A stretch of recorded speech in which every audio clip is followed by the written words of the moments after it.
Buongiorno a tutti e benvenuti a una nuova puntata di Pillole di Napoletano.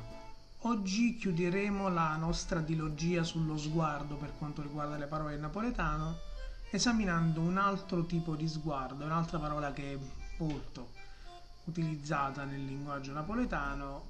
Rispetto però al precedente che era fittiare, questo ha un'accezione negativa.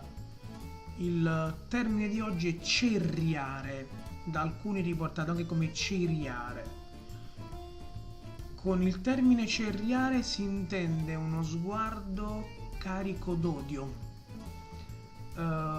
soprattutto quando qualcuno ha detto una frase o ha fatto una battuta assolutamente fuori momento, fuori contesto, e riceve uno sguardo carico di disapprovazione e odio, malcontento, nella serie potevi anche stare zitto. Il termine deriva dal latino, da cerritus, che vuol dire furioso, agitato. Quindi rende benissimo l'idea del carico di emozione che porta allo sguardo, ovvero la cerriata. È una cosa che vorremmo tutti quanti un pochino evitare da questo punto di vista. Detto questo, io vi saluto, vi rimando a una prossima puntata di Pillole di Napoletano e, come si dice sempre a Napoli, ciao.